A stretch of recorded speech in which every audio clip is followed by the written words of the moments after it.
Estamos gravando, isto mesmo, estamos na quarta aula desta matéria Evangelismo e Missões. Esta é a quarta aula de Evangelismo e Missões. Hoje é quarta-feira, 13 de abril de 2022, é a quarta, ou seja, a penúltima aula da nossa matéria de Evangelismo e Missões. Veja bem, irmãos, creio que vocês já estão cientes, né? Não preciso ser muito repetitivo, mas sempre é bom repetir de vez em quando, porque alguns esquecem. Ainda estamos, infelizmente, vivendo uma situação um pouquinho delicada na saúde de minha esposa. Estou me esforçando muito, me dividindo muito entre ajudá-la, atendê-la e também estar fazendo o nosso trabalho. Deixa eu deixar bem claro aos irmãos que nenhum aluno, sob hipótese nenhuma, independente dos meus problemas pessoais e particulares, será prejudicado. Nós estamos estudando estratégias para facilitar o máximo a questão das avaliações. Eu estou com muita coisa acumulada, muita, vocês não têm ideia. Muita coisa acumulada, porque o meu tempo ficou sensivelmente apertado, né?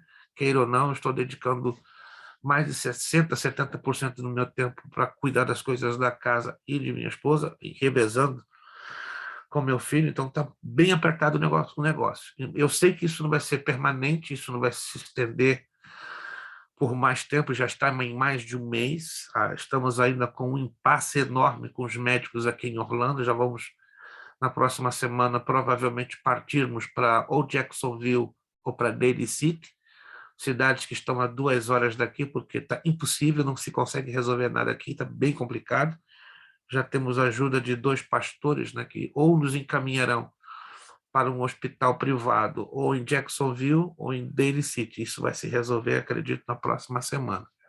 Aí as coisas já vão, aos pouquinhos, voltar um pouco ao normal. Mas nesse meio tempo, eu peço um pouquinho a paciência de vocês, nós vamos trabalhar com um sensível atraso nas avaliações, tanto que eu terei necessidade de estender o prazo das entregas dos trabalhos, certo? Terei que estender. Então, vocês fiquem tranquilos que eu ainda, até sexta-feira, vou fazer uma postagem, que vocês fiquem bem atentos, que eu vou colocar regras de um trabalhinho que será comum a todos e novas datas, para que ninguém fique, sob hipótese nenhuma, prejudicado. Só vou pedir um pouquinho da paciência de vocês, né, porque a gente vai, infelizmente, diante das circunstâncias, trabalhar com um pouquinho de atraso. Quantos estão me entendendo, gente? Quantos estão me entendendo? Quantos estão me entendendo? Isto, mas ninguém deixa isso bem claro.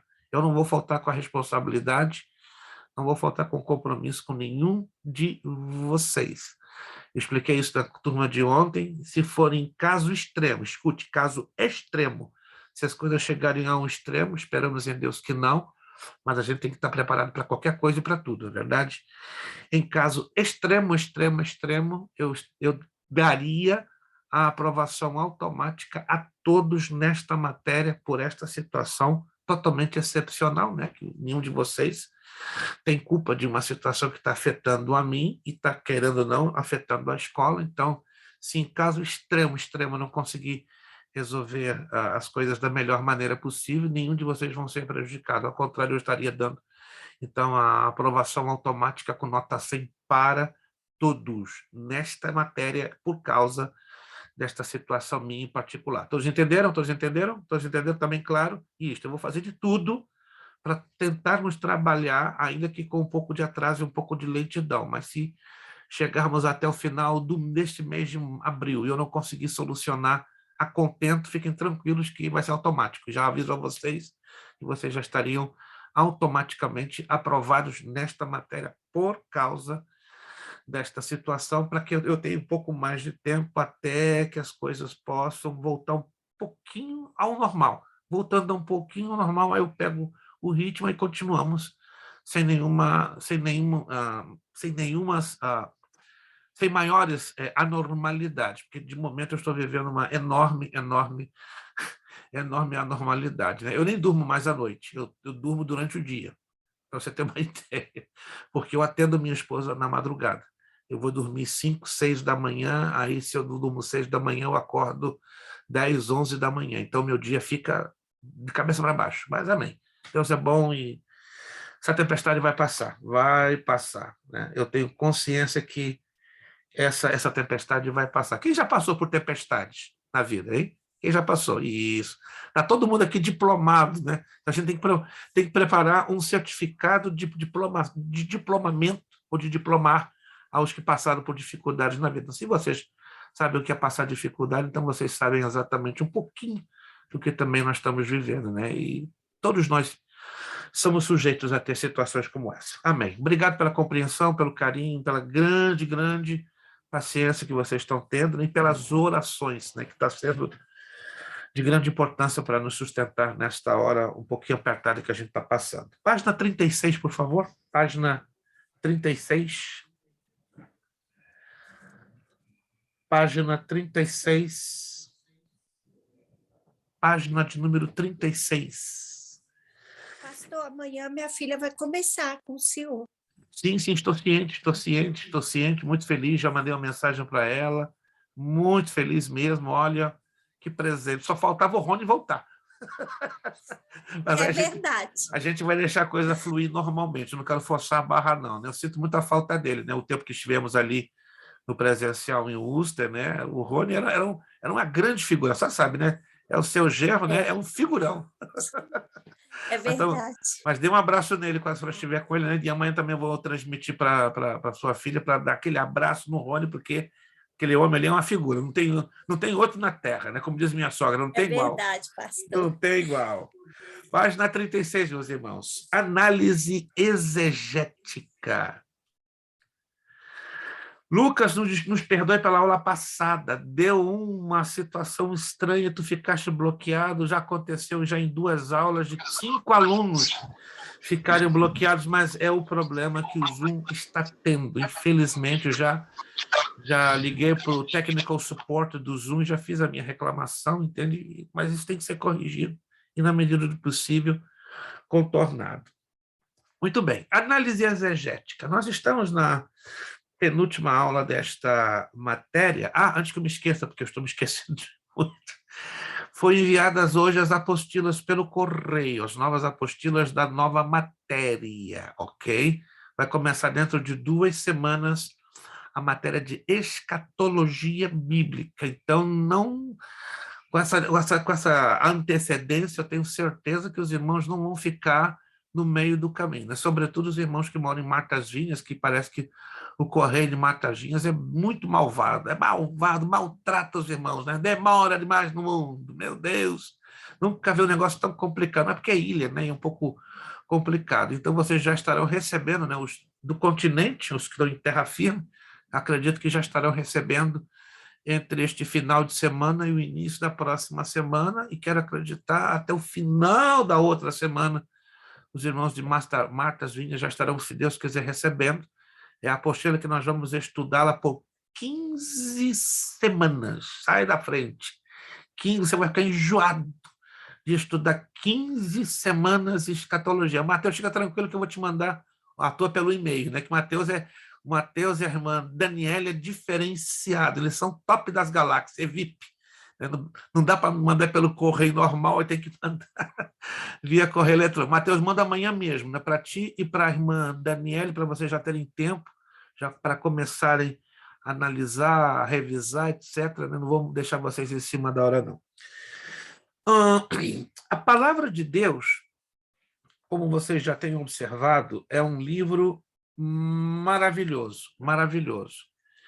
Entretanto, para você interpretar corretamente a palavra de Deus, faz-se necessário entendermos que existem mecanismos, existem regrinhas básicas para interpretar a palavra de Deus. Existem 2 ciências que nós vamos ainda estudá-las no curso básico, né, como primeira etapa.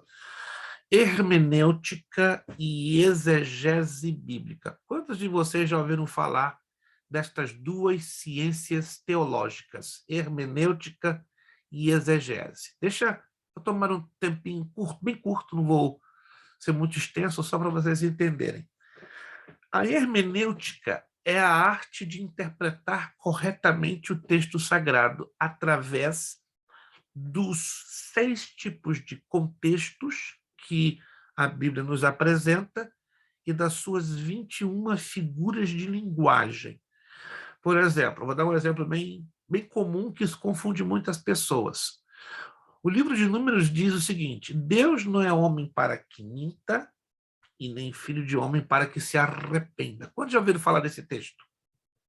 Deus não é homem para que minta, e nem filho de homem para que se arrependa. Aí nós vamos lá no livro de Gênesis, capítulo 6, na tradução Almeida, nós vamos ler o seguinte: E Deus se arrependeu de ter feito o homem. Perceberam? Então isso cria uma quê? Uma aparente contradição, porque o arrepender aparece em 2 textos, porém o pano de fundo, o significado é completamente diferente. Por que Gênesis usa a expressão arrepender-se em contraposição, ou seja, de forma contrária ao que Números nos apresenta? A língua portuguesa tem essa dificuldade e, sobretudo, a tradução em língua portuguesa. Quero deixar bem claro, a tradução em língua portuguesa não é a pior das piores traduções da Bíblia, mas também não é a melhor. Mas Ferreira de Almeida lutou, batalhou o máximo para nos dar uma tradução a contento, embora a língua portuguesa em si ela não ajuda a trazer fielmente do hebraico, aramaico e do grego o que exatamente os idiomas originais da Bíblia querem nos explicar. Por outro lado, o inglês, os idiomas anglo-saxões, quem são estes?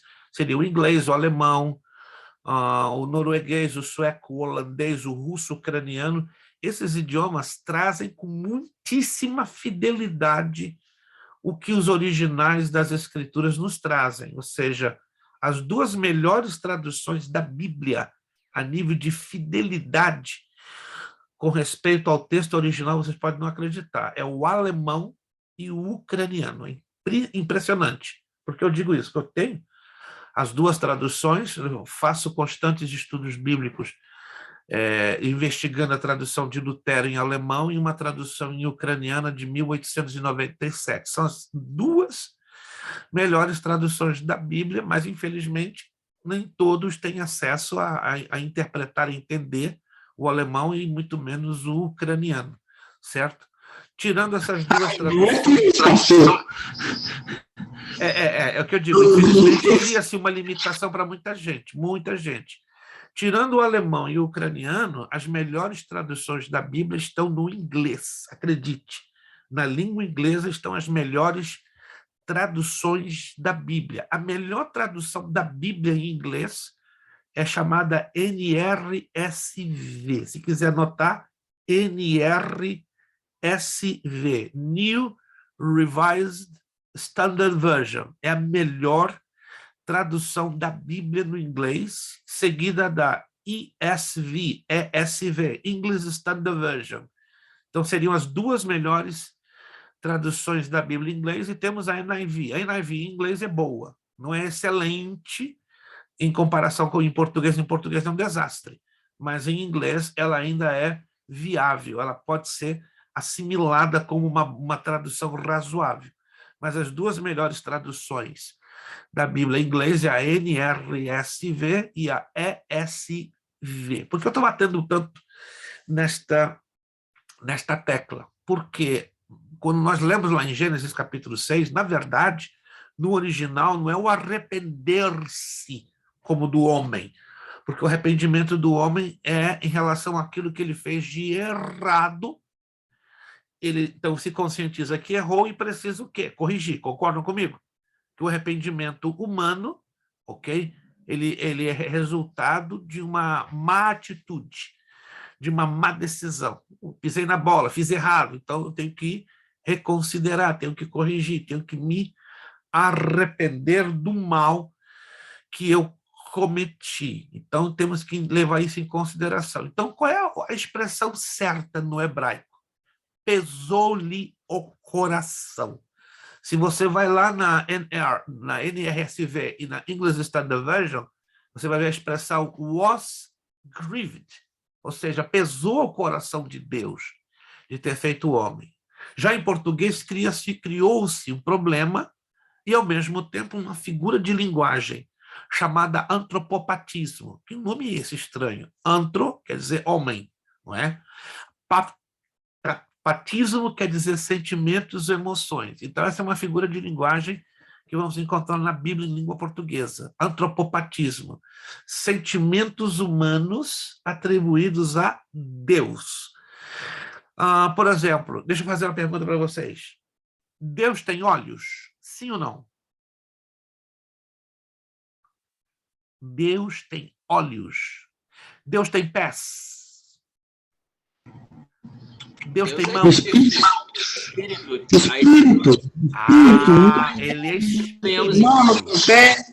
Ele é espírito. Preste atenção. Mas você já leu na Bíblia vários e vários textos que dizem que Deus tem olhos, que Deus tem mãos, que as mãos do Senhor não estão encolhidas para abençoar, que ele tem pés. Já leu isso na Bíblia? Como a gente diz no Brasil, figuras de linguagem, é para a gente entender melhor. Isso não é literal, isso é alegórico, isso é uma simbologia para melhor entendermos. Essa figura de linguagem que diz que Deus tem olhos, tem mãos, tem pés, ela é chamada de antropomorfismo. Anthros, do grego, quer dizer homem. Morfismo vem de morfos. Morfos, no grego, quer dizer forma. Então, é a figura de linguagem que mostra formas humanas aplicadas a Deus. Quantos estão entendendo, gente? Quantos estão entendendo? Como Deus é espírito, não há cabimento em afirmarmos que Deus tem olhos, como chama de fogo.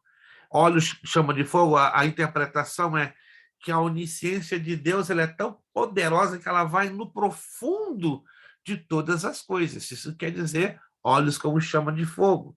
Mãos não encolhidas para abençoar, fala o seguinte, fala do cuidado envolvente que Deus tem sobre todos os seres humanos. Então, nós teremos essa matéria no nosso curso, a matéria de hermenêutica e exegese. Eu estou tocando essa tecla porque nós estamos falando de análise exegética, essa é hermenêutica. Mas o que é a exegese? A exegese é o estudo do significado literal das palavras originais que a Bíblia foi escrita. A Bíblia foi escrita em 3 idiomas.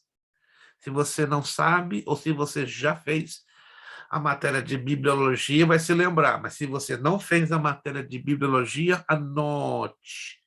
O Antigo Testamento foi escrito em hebraico e aramaico. Hebraico e aramaico. 90% do Antigo Testamento todinho escrito em hebraico. 10% do Antigo Testamento todinho escrito em aramaico.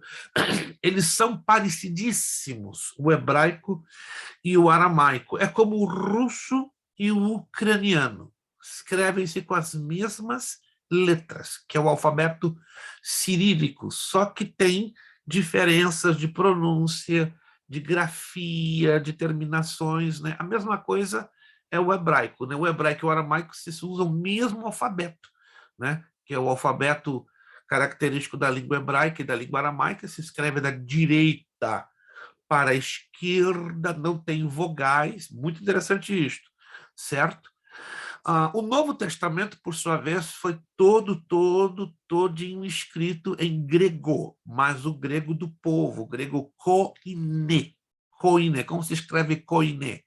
K-O-I-N-E, acento agudo na letra E final, koine, porque a palavra koine quer dizer do povo, grego popular. Hoje, na Grécia, se fala o grego koine muitíssimo pouco. Só os universitários e religiosos que falam na Grécia o grego koine. O povo hoje, na Grécia, fala o grego clássico, o grego do filósofo Platão, Sófocles, Aristóteles e assim por diante. Quando eu estive na Grécia, por 2 vezes, conversei em grego koine e ficaram assustados, porque quem fala grego koine, hoje na Grécia, repito, são pessoas de elite, pessoas intelectuais, universitários e religiosos. Então, eles me questionaram quem eu era para estar falando de Ancient Greek. Eles chamam de Ancient Greek, grego antigo. Eu disse, não, eu sou professor de teologia, essa é a razão que eu falo o grego koiné. Eles acharam muito bonito, que não se fala. Agora, entre os religiosos, né, da Igreja Ortodoxa Oriental e entre os universitários, sim, se fala fluentemente o grego koiné. Eu estou tocando, repito uma vez mais, essa tecla porque a exegese ela vai nos ajudar a entender o significado original da palavra que foi escrita naquela ocasião, porque esse significado precisa ser compreendido para fazermos a correta interpretação do texto. Quem de vocês já leu na Bíblia a palavra mundo? Quem de vocês já leram na Bíblia a palavra mundo? Alguém aqui já conseguiu ler essa palavra? Mundo, mundo, mundo, mundo. Aparece muitas vezes. Só que se você olhar com atenção, em cada vez que aparece a palavra mundo, ela vai aparecer com significados diferentes. Por exemplo, a palavra mundo significa planeta Terra, globo terráqueo. Também a palavra mundo, na Bíblia, significa aglomeração de raças, povos e nações. A palavra mundo também fala de sistema organizado, sistema político, sistema religioso. Para você entender, tem 5 significados na Bíblia, só na Bíblia, a palavra mundo, por causa da palavra grega cosmos. Quando você lê 2 Coríntios 4:4, né, você vai dizer que o Deus deste século, aí é outro probleminha. Em algumas traduções da língua portuguesa você vai encontrar século. Alguém já ouviu falar desse texto? 2 Coríntios 4:4. E o Deus desse século chegou ao entendimento aos incrédulos. Talvez a sua tradução você vai encontrar século. Mas uma outra tradução de Almeida você vai encontrar mundo. Então qual é o correto? Mundo ou século? A tradução correta é mundo, porque aparece a palavra grega original cosmos. Porque se você for levar em consideração a palavra século, é um período de 100 anos. Concordam comigo? Século, quando eu ouço a palavra século, eu interpreto como um período correspondente a 100 anos. Mas quando você lê na Bíblia, nessa tradução, o Deus desse século, confunde um pouquinho. Se você não conhecer a base exegética, ou seja, qual é a origem dessa palavra no original. Então, já aprendemos que algumas traduções decidiram, né, melhorar, trazendo o significado quase que literal. Mundo, sistema organizado de coisas. Nós vamos agora fazer uma pequena exegese, ou seja, vamos entender palavra por palavra da grande comissão. Abra lá, só para entender melhor ainda, abra lá em Mateus, capítulo 28, versos 19 e 20. Vou pedir com que um irmão, uma irmã, abra o seu áudio e leia em voz alta, e um outro irmão e uma outra irmã, abra Marcos, capítulo 16, versículo 15. Também abra o seu áudio e leia em voz alta para nós aqui fazermos umas importantíssimas considerações. Mateus 28, 19 e 20. Quem encontrou? Irmão Sandro encontrou, perfeito. Pode ler em voz alta. Portanto, ide, ensinai todas as nações, batizando-as em nome do Pai, e do Filho, e do Espírito Santo, ensinando-as a guardar todas as coisas que eu vos tenho mandado. E eis que estou convosco todos os dias até a consumação dos séculos. Obrigado. Amém. Essa voz de locutor. Tem que se gravar uma Bíblia com a voz do irmão Zandro no fundo. Cid Moreira já perdeu o posto. Irmão Zandro, parabéns. Cid Moreira já está aposentado. Já encontramos o sucessor do Cid Moreira, Zandro de Souza. Irmã Fernanda, quem o diga, né? Ouve essa voz melodiosa 24 horas por dia, né? Irmã Zandro, acho que ela ficaria um pouquinho cansada, né? Ver o Zandro falando lá no disco cassete, né? No MP3, no carro. Não, eu me sentiria meio bobo, né? Porra, sabe quem é essa voz? De um aluno, de um homem de Deus. Meu Deus, está aqui, ó. Fica calmo, irmão Zandro. Não estou profetizando, não, mas quem sabe nós vamos um dia ouvir o irmão Zandro, né? Gravando aí uma Bíblia, igual o Lucas, né? Quem sabe o Lucas também vai gravar uma Bíblia falada. Meu Deus, vão fazer sucesso. Mateus também tem uma voz de locutor que dá bonito. Então, aqui temos alguns candidatos, né, que poderiam, no futuro, sucederem ao Cid Moreira. Mas vamos lá. Marcos 16:15. Quem pode ler? Mas, Daniele, muito feliz em rever a senhora, irmã Daniele. Graças a Deus, né? Que luta! Mas vamos chegar lá, irmã Daniele. Deus quiser, ó, faltam pouquinhas semanas para aquela benção que a senhora já sabe, né? Está na sua mão, né? Não vai ser seu filho, não, mas vai ser algo bem parecido. Mas é assim mesmo. As bênçãos de Deus são, às vezes, um pouquinho demoradas e suadas, né? Mas a gente vai ficar feliz quando ela chegar nas suas mãos em nome de Jesus, né? Se eu conseguir mandar antes essa bênção, melhor ainda. Marcos 16:15. Quem pode ler? E disse-lhe: ide por todo o mundo, pregai o evangelho a toda criatura. 16. Falou pastora Darlete. Olha a voz da pastora Darlete. Falou com graça, com confiança, com firmeza. Isso aí não é para qualquer um, não. Minha pergunta. Obrigada, pastora. Minha pergunta. Que semelhanças existem entre os dois textos? Se você pode manter os dois textos abertos, há algumas semelhanças entre Marcos 16:15 e Mateus 28, 19 e 20. Isso é importante para a gente entrar nessa parte da análise exegética. Os dois têm uma ordem do id, né? As dois têm uma ordem do id. Preste atenção. Os dois têm uma ordem. Então, os dois implicam em um mandamento. Não é uma opção. Alô, ops, quem pensa que Marcos 16:15 e Mateus 28, 19 e 20 se tratam de opções, estão redondamente enganados. Não são opções. Não são alternativas. São ordens, são mandamentos. Quando um mandamento, uma ordem, não é cumprida, implica-se o quê? Em uma transgressão, um pecado. Lucas desapareceu da tela? Rapaz, sumiu Lucas. Jesus veio e levou o homem. Estava tão quietinho o negócio. Mas o Lucas é assim, essa bênção, né? Está lá tocando a trombeta dele, sempre nos animando. Agora senti falta, o que houve? Perdeu a conexão, meu Deus, mas daqui a pouco ele está voltando, se Deus quiser. Muito bem. Entenderam, então, que os dois implicam em mandamento. Quando o mandamento não é cumprido, a ordem não é cumprida, acabei de falar o nome, voltou, graças a Deus. Não. Se o Lucas não estiver de volta, o negócio fica estranho, fica triste, né? Como cada um de vocês, né? Vocês são uma família. Então, se faltar um, o negócio está errado. Vamos lá, vamos esperar o Lucas regressar. Lucas, está me ouvindo? Abra o teu áudio. Sim, senhor pastor. Tive que voltar no celular, porque... É uma batalha. A tua conexão está um pouquinho prejudicial hoje, que eu estou vendo que a tua imagem está congelando muito. E o teu som também está bem deficiente. Meu Deus, como é que a gente vai poder te ajudar a resolver isso? Eu fui trocar de companhia de internet, não sei para quê, é o meu pai. É complicado, mas tudo bem, a gente entende essa situação. Ok. Quais as diferenças que encontramos nesses textos? Nós encontramos semelhanças, concordam? São mandamentos. Quando não cumprimos os mandamentos, estamos incorrendo em uma transgressão, em um pecado. Mas quais as diferenças que nós encontramos entre os dois textos? Pelo menos temos aí umas duas. Tem mais.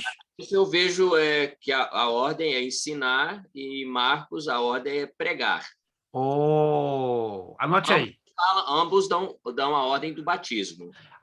Interessante isso, interessantíssimo isso. Marcos dá a ordem da pregação, da anunciação do evangelho. Mateus dá a ordem do discipulado, do ensino. Então, há necessidade de estarem os dois caminhando juntos para a evangelização da igreja. Então, uma igreja que biblicamente quer estar dentro do programa divino de evangelismo e missões, ela tem que pregar e tem que ensinar. Agora, este ensino, de maneira bem específica, se trata do discipulado. Eu vou bater agora um pouquinho forte nessa tecla. Igreja hoje, isso aqui é pesado. Eu tive até um problema semana passada com um debate com um grupo de 14 pastores, né, numa conferência fechada pelo Zoom, e foi um negócio estranho. Igreja que hoje não está cumprindo a ordem do discipulado está desagradando rasgadamente o coração de Deus. Mas, pastor, minha igreja não vive isso. Eu sei que é um problema, bem gordo, bem grande com Deus, mas é uma ordem. Repito, irmãos, não é nada meu pessoal. Quando esta ordem não é cumprida pela igreja local, esta igreja está mal aos olhos de Deus. É uma ordem. Vocês estão me entendendo, gente? Que se trata de uma ordem. Uma ordem é um mandamento, não é? É muito bonito pregarmos: não adulterarás, não matarás, não roubarás. Ok, por uma questão de moralismo, vamos usar essa expressão que não me vem outra mente, à minha mente uma outra expressão, nós lutamos para não roubar, nós lutamos, fazemos um esforço para não matar, fazemos um esforço para não adulterar, porque isso cria uma espécie de um impacto, um escândalo, um tropeço no meio da sociedade na qual convivemos. Mas se a gente colocar o pecado de não exercitar o discipulado, está no mesmo nível, irmãos. Que isso? Está no mesmo nível. Vou provar a vocês agora. Primeiro livro de Samuel, capítulo 15, versículo 23. Isso aqui é pesado. Primeiro livro de Samuel, capítulo 15, versículo 23. Alguns de vocês acreditam que sabem de memória. Outros não. Sabe qual é o nosso problema? Nós temos o hábito de dimensionar o tamanho do pecado. Pecado, pecadinho, pecadão, pecado, pecadinho, pecadão. Então, nós criamos um conceito de pecadinho, de pecado, de pecadão. Mas a Bíblia não dimensiona esse conceito. Samuel, capítulo 15, versículo 23. Livro do profeta Samuel, primeiro livro do profeta Samuel, capítulo 15, versículo 23. Porque a rebelião é como o pecado de feitiçaria e o porfiar como iniquidade e idolatria. Porquanto tu rejeitaste a palavra do Senhor, ele também te rejeitou a ti para que não sejas rei. Outras traduções trazem desobediência. Desobediência, rebelião estão dentro da mesma linha, dentro do mesmo foco, dentro da mesma base espiritual. Quantos estão me acompanhando, gente? Quantos estão me acompanhando? Se você parar para analisar, a base, a raiz de toda desobediência, o que é? Rebelião. Se eu desobedeço um mandamento de Deus, eu estou me rebelando, eu estou me colocando contrário ao que Deus está especificando. Uma coisa é eu pecar por omissão, outra coisa é eu pecar por ignorância, outra coisa é eu pecar por comissão. São 3 tipos de pecados. Muitos de nós pecamos por ignorância. Não sabemos, não conhecemos, mas igualmente pecamos. E estamos colhendo consequências de pecados que fizemos lá atrás, mas por completo desconhecimento de causa. Aí tem o pecado por omissão. Eu sei, mas eu não faço. Estou pecando de igual maneira.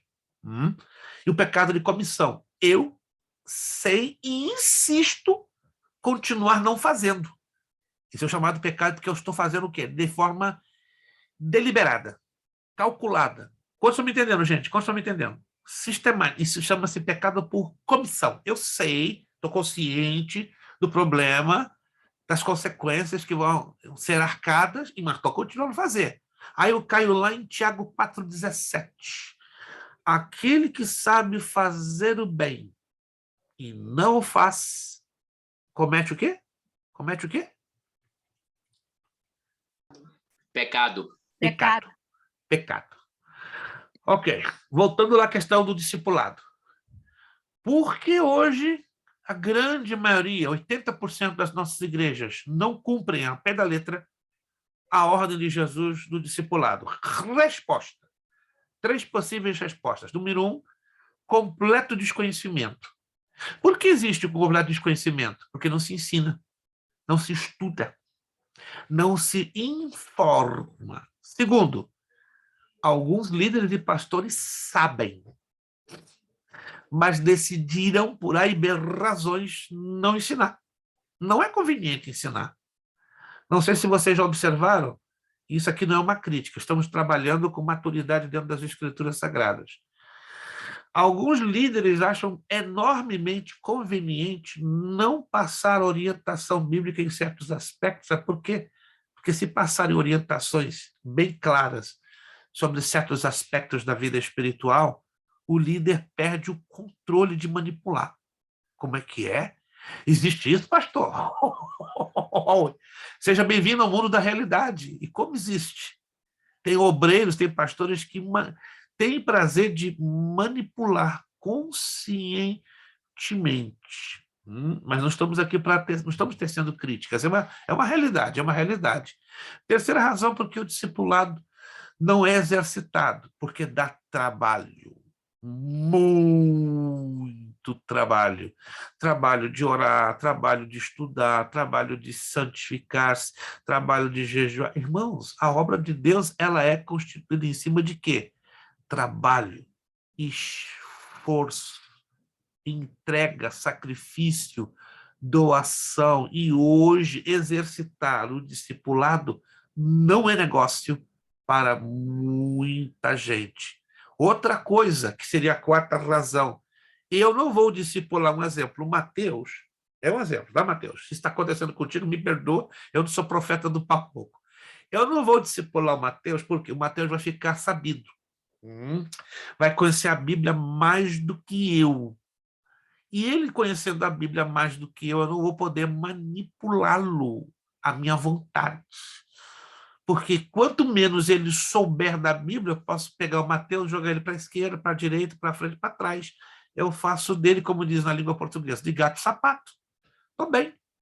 Mas isso, infelizmente, não tem acontecido com milhares de cristãos na face da terra por estarem sendo privados de um conhecimento bíblico básico. Vamos ser sinceros, não estou aqui tecendo críticas, estamos aqui abrindo um leque bem realístico. Essa situação está acontecendo isso em todo o planeta Terra, ou seja, milhares estão sendo privados de um conhecimento bíblico básico e, consequentemente, estão sendo facilmente manipulados. Está acontecendo, a impressão minha. Ou é um sonho, eu estou tendo um pesadelo acordado. Está acontecendo isso? Tá? Sim ou não? Claro que está acontecendo. Talvez não está acontecendo na sua igreja, graças a Deus. Talvez não está acontecendo na igreja vizinha da sua igreja, graças a Deus. Mas está acontecendo em muitas igrejas, e acredite, bem pertinho aí da sua cidade, do seu bairro, da sua localidade. Mas tudo bem. O nosso papel é nós, como pessoas, lutarmos para fazermos uma diferença. Então, estamos chegando à conclusão que o discipulado não é uma doutrina exercitada, não é uma doutrina cumprida, não é uma doutrina seguida nos nossos dias. Então, uma igreja que segue essa doutrina, meu Deus, está seguindo o manual, a Bíblia. E uma igreja que não segue, está em problemas. Vamos lá. Vamos, então, analisar esse texto. Ele é curtinho, mas ele é altamente comprometedor. No grego, se pronuncia essa frase dessa maneira, ó. Poriothentes ou mateutessati panta ta ethne. Não se preocupa, não estou ensinando grego a vocês. Só para vocês entenderem como está escrito, não com as letras gregas, mas como se pronuncia. Vejamos agora os respectivos significados destas palavras. Uma por uma, tá? Poriothentes. Poriothentes quer dizer deveis ir. Vocês não têm escolha, vocês têm que ir. Ou ide. Note o imperativo, é uma ordem. Este é o verdadeiro sentido do que lemos. Foi assim que soou aos ouvidos dos discípulos. Hoje, porém, muitos tratam estas palavras de Jesus como se fossem um pedido de favor que ele nos fez, ou então como se estas palavras tivessem importância somente no passado para os primeiros comissionados. Exatamente por isso que a evangelização dos povos está tão atrasada. Falta reconhecimento da ordem e pronta obediência. Está aí o problema, irmãos. Obediência, rebelião. Que Deus tenha misericórdia das igrejas que não estão obedecendo este mandamento. Olha essa pergunta que incomoda a gente. Não é uma pergunta, essa é uma declaração séria. E se você tiver dúvidas, vai lá no Google, que o Google vai te responder. Porque os muçulmanos que começaram a pregar cerca de 600 anos depois do apóstolo Paulo, para ser mais exato, o islamismo começou a ser divulgado a partir do ano 632, depois de Cristo, por Maomé. Então, por que os muçulmanos que começaram a pregar cerca de 600 anos depois do apóstolo Paulo já alcançaram 1/5 da população mundial? Ei, para pensar comigo. Em percentuais, quanto corresponderia 1/5 da população mundial? Em percentuais, não estou falando em números. Percentuais. 20%. 10, hã? 20%. 20%. Vamos pegar qual? Se eu não me engano, a população de Israel é 2% da população. Exatamente, 2%. Mas vamos pegar a população hoje aproximadamente de 8.600 milhões. Vamos tirar aí 20% de 8.600 milhões. Quem é bom de matemática? 20% de 8.600 milhões. Vamos lá, rapidinho. 121, 720. 1.720 milhões. Você está anotando aí? Hoje, 1.720 milhões de pessoas são adeptas ao islamismo na face da Terra. Como é que é? 1.720 milhões. 20% do planeta Terra. 20% da população do planeta é islâmica. E olha, Maomé começou a fazer o estrago 600 anos depois de Cristo. E o que nós estamos fazendo?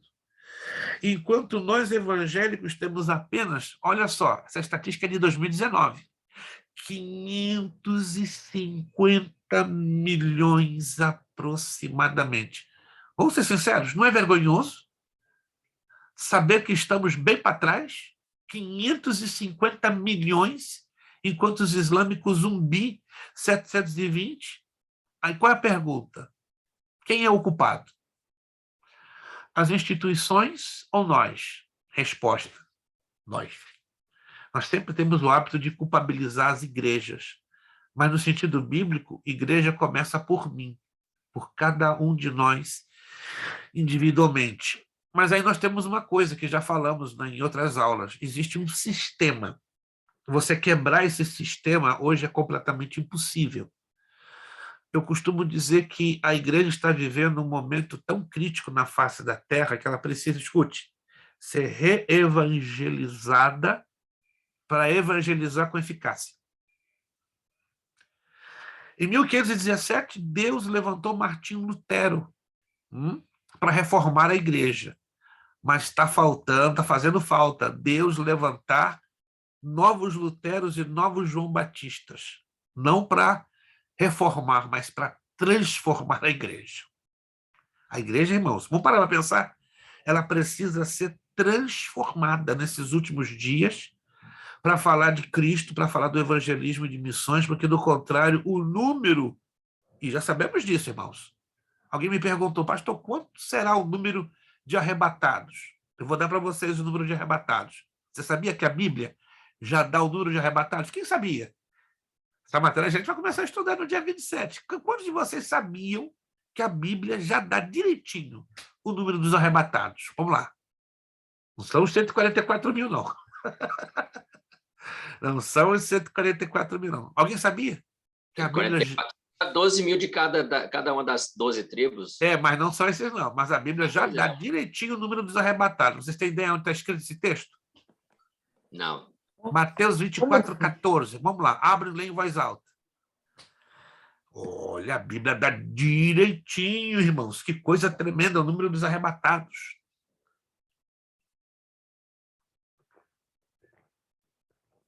24:14, pastor? 22:14. 22:14. 22:14. 22:14. Quem encontrar pode ler em voz alta. Mateus 22:14. Anote aí. É o número direitinho, é o número dos arrebatados. Mas Hã? porque Hã? muitos são chamados, mas poucos escolhidos? Percebeu aí? O número dos arrebatados serão poucos. Pouco. No grego é assustador. Um número ínfimo. Quando você lê a palavra grega para poucos, número ínfimo é a tradução. Número ínfimo. O que é um número ínfimo? Um número muito abaixo do que você e eu podemos imaginar. Não podemos especular quanto. Em quantia, entendem? Mas a expressão grega ela é preocupante, muito preocupante. Ela fala de número ínfimo, número diminuto. Aí paramos para pensar, meu Deus, o que é isso? Então, o que a igreja... Se nós olharmos por hoje, se Jesus viesse, agora eu não estou querendo ser cruel e nem exagerado, se Jesus viesse hoje, quantos vocês acreditam que subiriam? Mais de 1 bi ou menos de 1 bi? Isso aqui é uma especulação, não estou querendo apelar a nenhum extremismo ou ser herético. Mas se Jesus viesse hoje, vocês imaginariam que seriam mais de 1 bi ou menos de 1 bi? Menos da metade de 1 bi. Menos da metade de 1 bi. Subiria. Menos da metade de 1 bi. Bem menos. Bem menos. Isso é vergonhoso, preocupante, escalofriante. Isso a gente vai estudar. A minha estimativa, olhando o contexto evangélico atual, é de 20%. Estourando. Eu, infelizmente, Lucas, eu vou provar a vocês que vai ser bem menos de 20%. 8%. É assustador isso aí. E eu não estou aqui especulando números exagerados nem aberrantes, mas realísticos. Em torno porque, de acordo com o texto aqui, né, que fala que é 550 milhões de evangélicos, né? Exato. Mas há 2 pontos. Isso não tira a minha responsabilidade do ID. Claro, sem dúvida nenhuma. Sem dúvida nenhuma. Presta atenção, isso não tira a minha responsabilidade do ID. Claro. Mas 2 fatores muito grandes que vai fazer diminuir muito quem vai subir é o quê? A ganância humana e a concupiscência. Porque metade das igrejas que eu conheço hoje são frutos de rebelião. Irmãozão, deixa Deus lhe usar, irmãozão. Deu aqui no meu cotovelo, ficou até roxo. Nós acabamos de ler Samuel. Eita, irmão, ficou até roxo. Gente, ó, o que o irmão falou foi tão forte que bateu aqui, ó, roxeou meu cotovelo. Sério aqui? Líderes pela ganância. Roxeou. E os membros pela concupiscência, porque eles estão no desejo da carne. Mateus 7:3 fala assim, ó, Jesus fala assim, ó, entrai pela porta estreita, vírgula, pronto. Ele não deu uma opção. Não é opção. Ele falou para nós o que fazer. Aí ele continua falando, porque larga o caminho que leva à perdição. Ali fala de 2 caminhos, mas ele não dá opção para nós entrar no caminho. Aí está. Entrar no caminho estreito. Os irmãos estão percebendo, então, que a questão da salvação é dramaticamente perigosa. Perigosa. Gente, o povo hoje não está se dando conta que a salvação está como na marca do pênalti. A maioria das igrejas estão levando a vida assim. Isso aqui não é uma crítica, gente. Estamos estudando a palavra. E quando entramos num estudo profundo da palavra, nós chegamos a conclusões um tanto picantes, entende? Um tanto cortantes, um tanto que nos choca. Isso aqui choca. Essa aqui é uma classe que, se a gente estivesse dentro de uma igreja, com certeza, irmãos, eu não tenho uma gota de dúvida, ia sair pedrada para todo quanto é lado. Entendeu? De repente, o irmão Sandro ia ser o segundo Estevão. Entendeu? Eu seria o terceiro ou quarto, e cada um de vocês ia ganhar uma pedrada com força. Porque falar disso abertamente, Dentro de um Pastor, plenário, dentro de uma igreja, não se pode, infelizmente, não temos essa liberdade. Quando você sabe estudamos por a quê? Bíblia, sim, porque vamos usar a Bíblia, dentro da Bíblia. Mas hoje, para você expor a Bíblia abertamente ao público, é complicado. Vocês sabem, Você sabe, Deus me chamou para o ministério de ensinar a palavra, eu tenho problemas. Dependendo da igreja que eu vou ministrar a palavra, eu tenho graves, irmãos, graves problemas. Não estou exagerando uma letra. Eu tenho sérios problemas, sérios.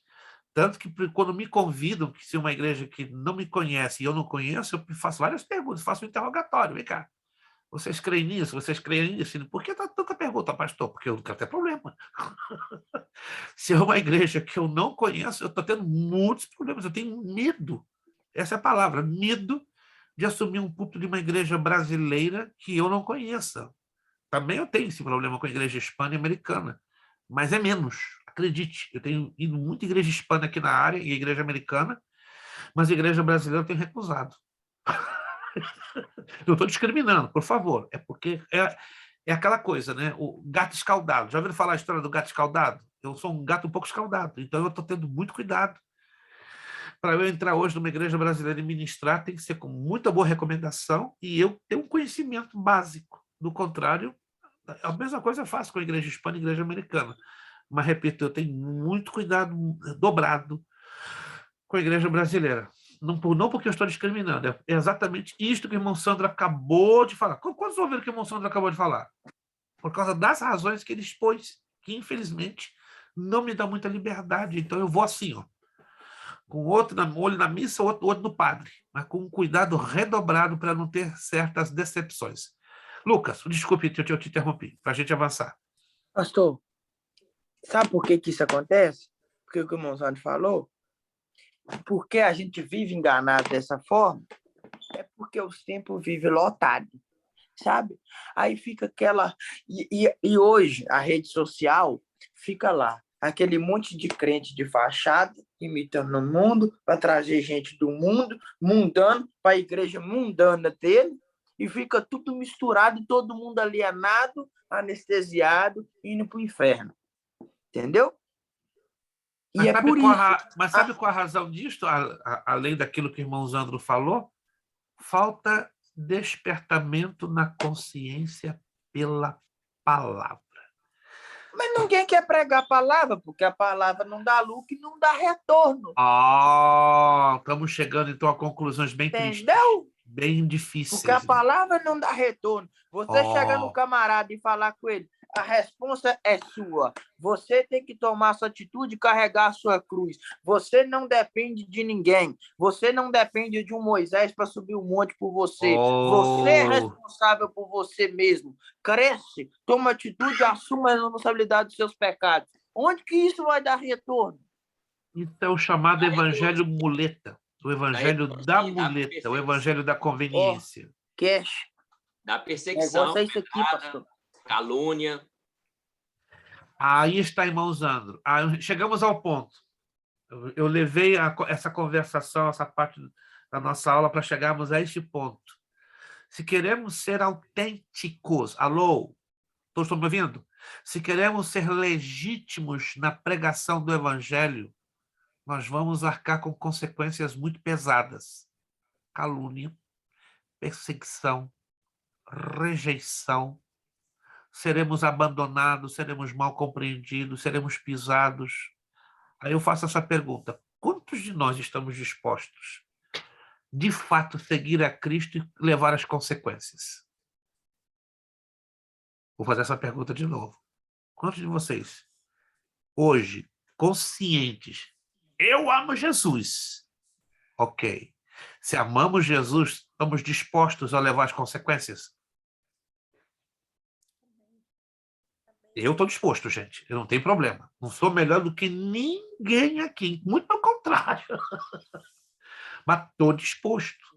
E uma dessas pequeninas provas é que eu estou mais de 45 anos da minha vida me esforçando para apresentar a transparência da Escritura.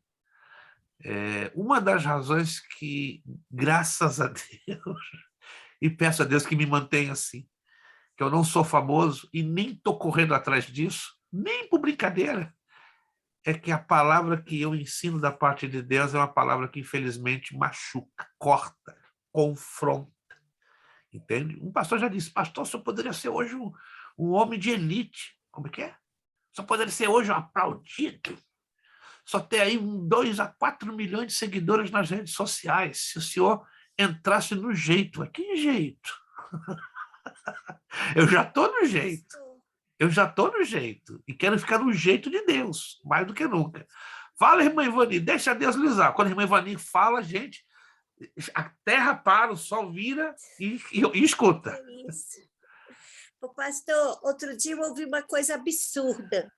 O pastor falou, não vão ser poucos os que vão ser salvos, não. Os que vão ser salvos vão ser muitos, porque Deus não vai perder para o diabo. Falei, uai, então está escrito esse negócio que a minha Bíblia fala que poucos são os escolhidos. E ele diz que não, que são muitos, porque Deus não vai perder para o diabo. Mas da onde ele tirou esse texto, gente? Da onde ele tirou esse texto? Não, outro dia eu vi um pastor falando que até os anjos caídos vão ser salvos. Como é que é?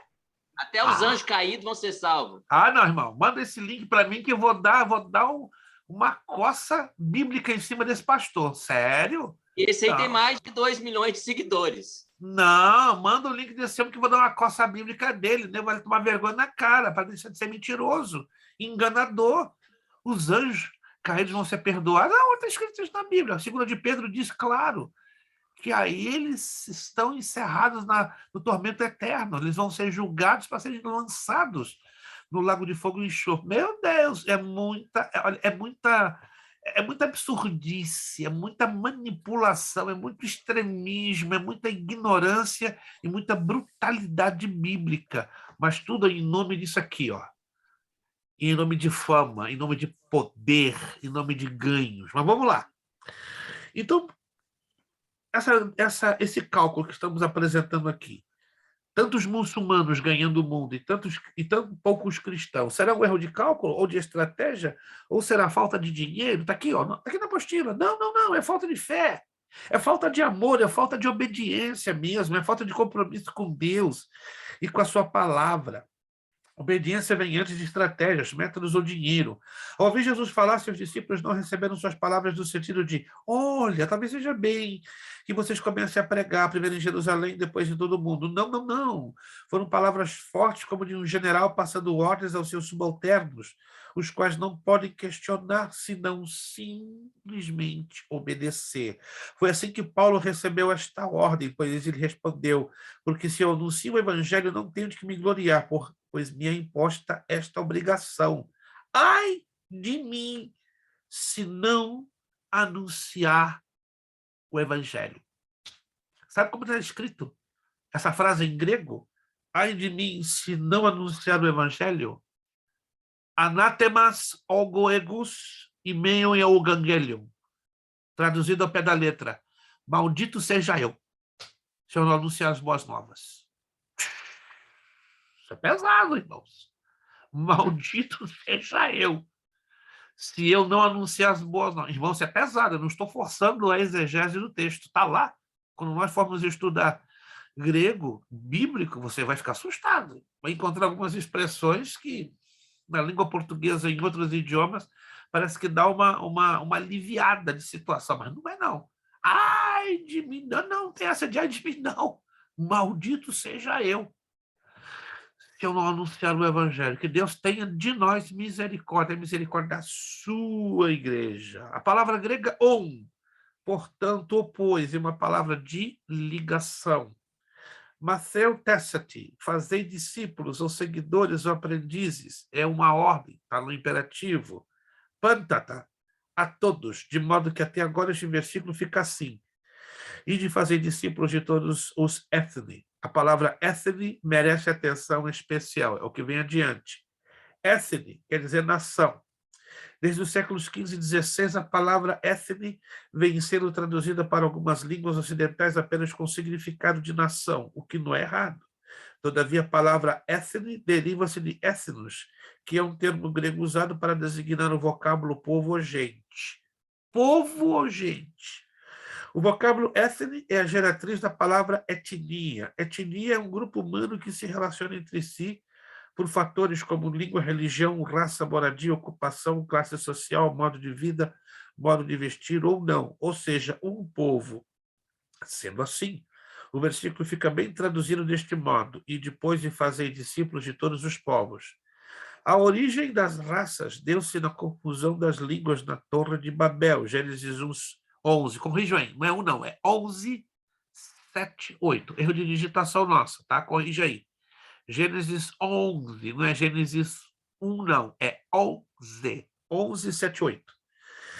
Se o propósito de Jesus é restaurar todas as coisas, Colossenses 1:20, então é natural que a maldição de Babel também seja, de certa forma, desfeita espiritualmente. A divisão de raças tem sido motivo de orgulho, inimizade e guerras entre os povos. O único caminho para que as nações voltem a falar a mesma língua é Jesus, pois a palavra de Deus torna-se um idioma internacional, uma vez que é um elo de ligação espiritual que rompe os laços de divisão e proporciona a verdadeira paz. Vira a página comigo. Página 38. A diferença entre missão centrípeta e missão centrífuga. Quantos de vocês já ouviram falar de uma maquininha chamada centrifugadora ou centrifugador? Quem já ouviu falar? Qual é o trabalho de uma centrífuga, de uma centrifugadora ou de um centrifugador? É de fazer isso aqui, ó. Então, uma centrífuga, ela faz isso. Ela faz isso. Quando estão observando o movimento que eu estou fazendo aqui, ó. Isso aqui é o movimento... Centrifugadora, ela enxuga, né? Então, ela... Exatamente. Então, esse aqui é o movimento centrífugo. Agora, tem o movimento centrípeto, que é isso aqui. Esse é o contrário. Então, esse movimento, é o movimento centrípeto, de fora para dentro. O movimento centrifugador é de dentro para fora. Ou seja, para você entender melhor, centrifugar, sair. Centriptar, atrair. Essas são as diferenças da missão que Deus deu a Israel e deu à igreja. Quando Deus chama Abraão para que de Abraão fosse elegida a nação de Israel, Israel se tornaria uma nação centrípeta, ou seja, ela seria aquela que atrairia os povos para dentro de si. E a igreja, o nome igreja, eclesia, tirados para fora, como o próprio nome se diz, eclesia, tirados para fora. Então, qual é a missão da igreja? Sair. Sair. Escute, a igreja que não sai, ela não está cumprindo a outra ordem de Deus, está trazendo mais maldição, mais problema. Pastor, então a igreja que não evangeliza hoje em dia está debaixo de maldição? Eu não tenho medo de dizer com todas as palavras bíblicas, está debaixo de maldição. Mas como? Porque não está cumprindo a função para a qual ela foi chamada. Ela foi chamada para sair. Escute, não é errado. Não é errado uma igreja ter eventos internos. Alô? Não é errado. O problema está em igrejas que só vivem de eventos internos. Entra mês, sai mês, não há um programa de evangelismo. Não há um programa de ganhar almas. Não há um programa de discipular obreiros e novos convertidos e gente da igreja. É só evento. Entra mês, entra ano, sai ano. É só evento. Não precisa me responder, não. Mas quantos de vocês conhecem igrejas eventos? Só vive de evento. Alguém conhece? Eu conheço centenas. Aperta o meu coração? Aperta. Você vai falar isso com o líder e dizer, sua igreja está mal. Você não pode falar isso. Ele vai dizer, o que você tem a ver com a minha igreja? Eu sou o dono da igreja. Cansei de ouvir isso na boca de muitos. Eu sou o dono da igreja, eu faço da igreja o que eu me entendo. Eu mantenho a igreja, sustento a igreja, eu sou cabeça da igreja. Epa, vamos partir por aí. O cabeça da igreja é Cristo. Nenhum líder, nenhum pastor de igreja, por mais abençoado que seja, não pode se colocar na posição de dono. Se ele já se colocou na posição de dono, ele deixou de ser servo. Aí ele se torna proprietário. E isso é roubo. Ninguém pode dizer. É muito comum. Não entenda isso como crítica, por favor. Não, pastor. Pastor, peraí. Deixa eu interromper o senhor. Vamos lá. Que agora meu sangue ferveu. Sangue ferveu. Esse camarada, deixa eu ver. Só um pouquinho. Alguém tem um copinho de água gelada para jogar no Lucas? Né? Porque o sangue dele Não. ferveu. Eu não consigo entender. Esse infeliz, ele está dizendo que ele acha que ele pode se colocar acima de Paulo. Né? Porque Paulo fala, você foi batizado em nome de Paulo? Foi Pedro que morreu na cruz por você? Hein? É Apolo que fez alguma coisa? Mas está complicado, né, Quem mano? dá o crescimento não é Deus, a igreja não é de Jesus. Ele acha que ele está... Meu Deus, eu tenho que ouvir uns trem desses. Irmão. O maior missionário na face da terra, depois de Jesus Cristo, chega e fala que não é nada, que a igreja é de Deus e que ele é apenas servo, e é que é Deus quem dá o crescimento, que é o dono da obra. Aí me vem um Zé Orelha e vem falar um trem desse. Há muito tempo eu não vi essa expressão, Lucas. Zé Orelha. Não vi essa expressão, ó. Ô, pastor. Há uns 40 anos que eu não ouço essa expressão, Zé Orelha. Ô, pastor. Aí eles querem que eu não iro. Aí eles querem que eu não peco. Calma. Alguém joga um copinho de água gelada pro Lucas, por favor. Aí, para que o Matheus possa entrar. Vamos lá. É que o Lucas não entendeu o lado do camarada que fala isso aí. É porque, assim, a empresa dele, a igreja dele é uma empresa, né? Então, por isso que ele fala que ele é o dono da igreja. Então ele é um CEO, ele não é um pastor. Exatamente. Ele é então, Matheus, me permita corrigir. Né? Me permita corrigir, então, Matheus, com muita humildade. Então, não é a igreja dele, é a empresa. Empresa. Já ouviram falar dessa palavra? Empresa. É uma palavra nova. Tá? O Aurélio já vai lançar no ano que vem, na nova revisão do Aurélio, do dicionário Aurélio, vai aparecer empresa. O que é empresa? Igrejas, empresas. É por isso que quando eu falei igreja, eu fiz o sinal de aspas. Né? Porque, fiquem tranquilos, né? Quando sai em 2023 a nova versão do dicionário da língua portuguesa, vai lá. Aí você vai se lembrar da pequena pessoa que ele fala. Empresa. Igrejas, empresas.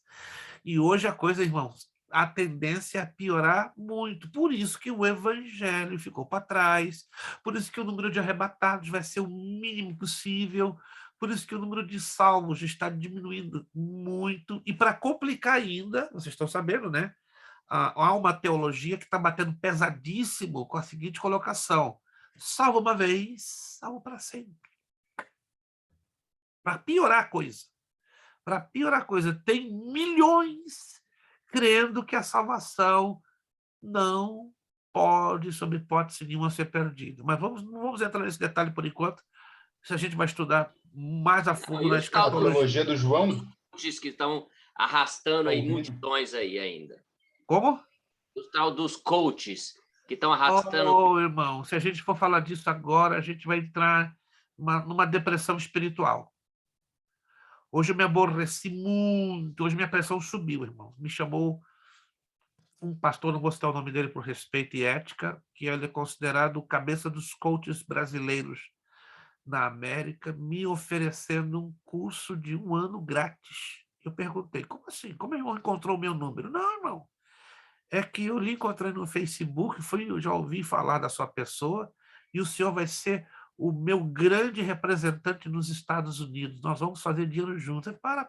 Acho que o irmão ligou para o número errado. O pastor Luiz Preste, não, sou eu mesmo, mas o irmão ligou para a pessoa errada. Eu não tenho nada a ver com isso. Mas o senhor não acredita que o senhor pode mudar a sua vida do dia para a noite em Cristo Jesus? Eu posso, mas não com o senhor. Com o senhor, não. Desculpe, mas eu fui... Coach, o que é isso? O que é isso aí? Coach, que eu nunca vi falar. Posso usar 5 minutos para explicar a pastora Darlete? Não quero saber, não, irmã. Livra ela disso. Se a senhora não sabe, não procura saber. Mas o problema é que podem chegar a ela...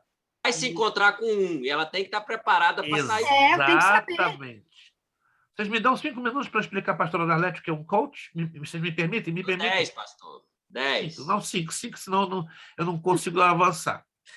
Veja bem, pastora Darlete, hoje está havendo uma corrente muito forte na América e no mundo de pastores que estão unindo técnicas de marketing, de vendas, com psicologia e evangelho. É uma salada de 3 coisas.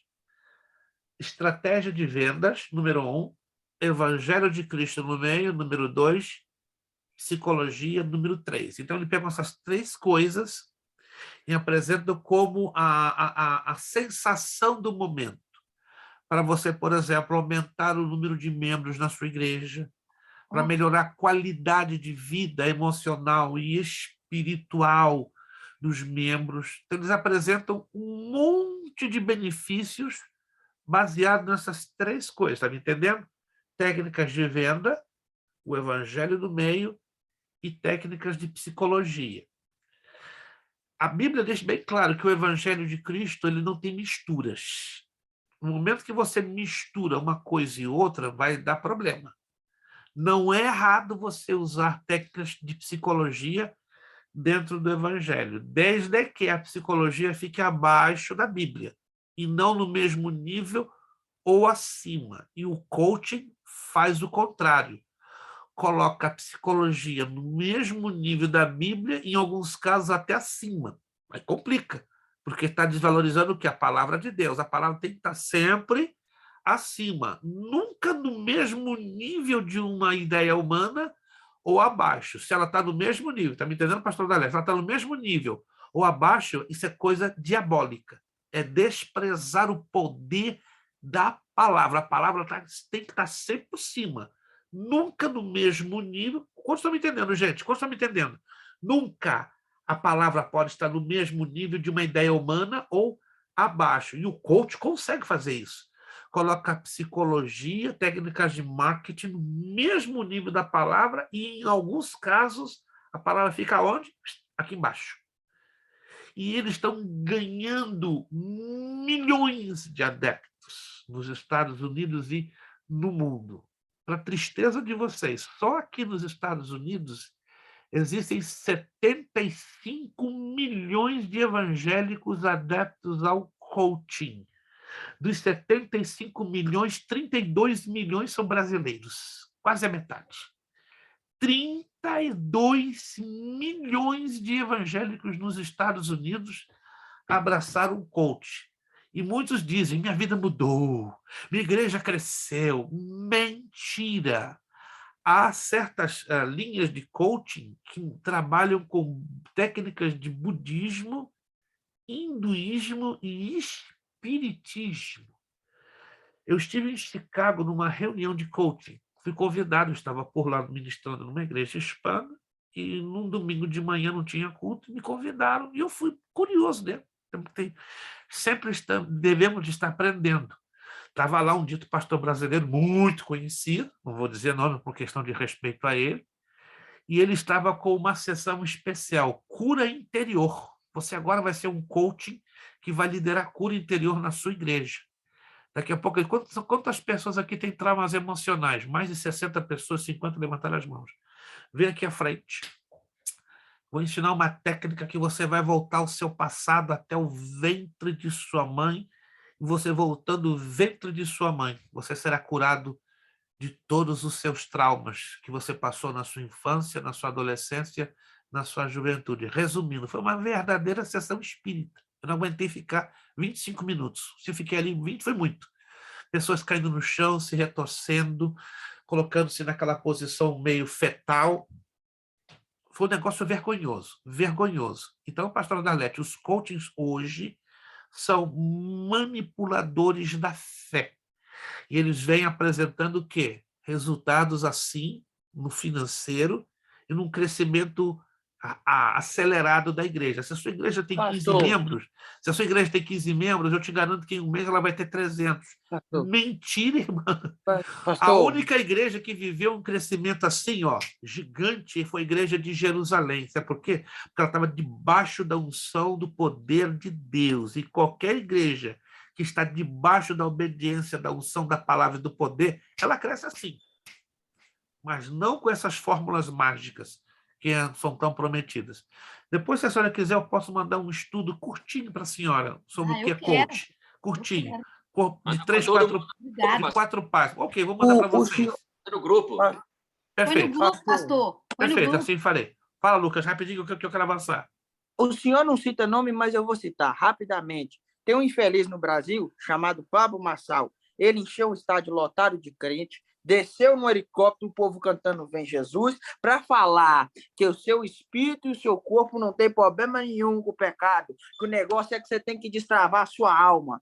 Entendeu? O senhor não cita nome, mas eu adianto para a irmã. Eu o nome vi, eu desse vi, eu vi infeliz, o vídeo desse dele no mês passado. herege, Yeah. esse herege, Ele, falando esse tipo de porcaria. ele é o pai dos coaches, segundo o Instituto de Pesquisas Religiosas, né, o CAP, ele é o pai dos coaches no Brasil e ele tem influenciado muitos até do mundo inteiro. E bom, vou entrar em detalhes, né? Eu vou fazer uma coisa bem curtinha, vou postar no grupo, né, ainda entre essa semana e a próxima, e vocês leiam com atenção. Então, vamos lá. Ô, Matheus, qual que é o nome do homem que você falou? Pablo Marçal, Pablo Marçal. Ele é o pai Pablo dos, ele é o pai dos coachings no Brasil e tem se tornado uma figura até internacional. Vamos lá. Tá bom. Obrigado, Deus, pastor. Deus Obrigado. chamou Israel para ser uma nação que atraísse, mas a igreja para sair. Aí, ó, você vê aí o esquema. Então, nós temos a missão centrífuga de sair. Israel foi chamado para ficar no lugar e receber, atrair. Veja lá embaixo, ó, lá embaixo aqui nesse gráfico. Preste atenção aqui nesse gráfico aqui embaixo. Diferentemente de Israel, não se requer da igreja que esteja parada quieta e simplesmente atraia os outros povos ao seu Deus. Requer-se que vá a outras gentes e as ganhe para Cristo. Depois de ganhas, estas, por sua vez, devem formar extensões da igreja em seu próprio país. A seguir, esse povo mesmo levará a cabo missões centrífugas, saindo a pregar. Isto é que manda a grande comissão. É assim que ensina a geografia missionária de Jesus. Mateus 28, 19 e Atos 1, 8. Observe o diagrama. A igreja, tanto quanto Jerusalém, Judeia, simultaneamente, Samaria, ao mesmo tempo, confins da terra, concomitantemente. Antes de ser ascenso ao céu, ou seja, antes de Jesus subir para o Pai, Jesus disse aos seus discípulos que ele, após receber o Espírito Santo, seriam suas testemunhas, tanto quanto em Jerusalém, assim como na Judeia, Samaria e nos confins da terra. Jesus não disse que só depois de alcançarem um lugar e que deveriam passar para o outro. Ele disse tanto quanto, ou seja, ao mesmo tempo, simultaneamente, concomitantemente. Este é o erro que as igrejas, com respeito a missões, têm cometido. Não, temos que tomar o nosso tempo em Jerusalém. Aí o Espírito Santo vai nos revelar o tempo para ir para a Judéia, depois o Espírito Santo vai nos revelar o tempo para ir para a Samaria, e depois o Espírito Santo vai nos revelar o tempo para ir para os confins da terra. Errado, errado, errado. Este processo ele é ao mesmo tempo. E por quê? E como ele é diferenciado ao chamado que Deus dá aos membros do corpo de Cristo. Para uns, Deus chamou para Jerusalém. Para outros, chamou para ir um pouquinho além, Judéia. Para outros, ele chamou para ir um pouquinho mais além, Samaria. E para outros, ele chamou para ir aonde? Nos confins da terra. A igreja não analisa o contexto. Nós temos que ler o contexto. Qual é o contexto? Todo o capítulo 1 de Atos. Aí você chega a essa conclusão, que a obra ela tem que acontecer simultaneamente, ao mesmo tempo. Aí eu pergunto a vocês, o que aconteceu? Jesus deu a ordem. A pergunta é, a igreja obedeceu esta ordem lá atrás, quando ela foi dada, sim ou não? Pelo que vocês já leram. De primeira mão, não. De primeira mão, não. A perseguição correu por causa disso. Aí está o detalhe. De primeira mão, a igreja não obedeceu. Ela entendeu. Como? Claro que entendeu. Entendeu. Sabe por quê, irmãos? Ó, no primeiro dia do Pentecoste, Pedro pegou. Quantos salvos deu? Quantos salvos saíram? Quase 3 3 mil. só? 3 mil. O Lucas falou 3, pensei que eram 3 salvos. Meu Deus, misericórdia. 3 mil salvos. Menos de 2 meses depois, Pedro prega de novo. E quantos saem aí? Mais Mais 5 5 mil. mil. Presta atenção, acompanha. Em 60 dias aproximadamente, 8 mil salvos. Gente, isso não é algo extraordinário, sim ou não? Vamos ser sinceros. Qual é a igreja hoje que em menos de 60 dias consegue reunir 8 mil conversões? Isso acontece hoje? Não, não acontece. Jamais. Por que jamais? Porque Deus mudou? Não, Deus não mudou. O problema é que nós não estamos sujeitos ou debaixo de uma obediência tal que consigamos alcançar esses números absurdos. Você sabe qual é o único país do mundo que experimenta esse milagre? Tem um país no mundo, tem um só, que experimenta esse crescimento doido, louco, que não é louco doido para mim e para você. Mas é o projeto que Deus deu para a igreja. É o único, gente, é o único, parece mágica, mas não é mágica. É o único país do mundo que a igreja cresce numa proporção impressionante, biblicamente falando, e ele é pequenininho. Alguém sabe que país é esse? Coreia do Sul. A igreja do Evangelho Pleno, do pastor David Young Cho. Alguém já ouviu falar? Pastor David Young Cho. Essa igreja, hoje, só no templo sede, sabe quantos membros eles têm? 3 milhões. 3 milhões. Alô, pesquisa. É a maior igreja no planeta Terra. Só a igreja sede. 3 milhões. Fora as congregações espalhadas na Coreia, que é um país pequenininho, a Coreia do Sul, eles chegam a ser 16 milhões. A Coreia do Sul tem 27 milhões de habitantes. Mais de 50% da Coreia do Sul é crente, é cristã. Fantástico isso. Se a Coreia do Sul fosse do tamanho da Rússia, seria o tamanho da Rússia, metade da Rússia seria evangélica. Pesquisa sobre essa igreja. É o único país do mundo que conseguiu experimentar o milagre da igreja primitiva nos dias de hoje. É um fenômeno. É o meu sonho de vida. Eu falo com Jesus, antes de eu partir para a glória, eu quero conhecer essa igreja. Ela é em Seul. E olha que eu tive 2 oportunidades e eu dei bobeira. Fui à China 2 vezes, está lá, coladinho. E eu perdi a oportunidade de dar um pulo, né? Só era apenas 1h30 de voo. E não consegui chegar a conhecer essa igreja. Mas, se Deus quiser, meu documento saindo, já até conversei com 6 alunos. Vamos lá conhecer essa igreja? Eu tenho já 6 alunos que vão conosco. Conhecer a maior igreja do planeta. E é a única igreja do mundo que tem um programa de discipulado baseado em 150 mil discípulos treinados por mês. Você sabe o que é Quando o isso? meu documento sair, está perto, eu vou também.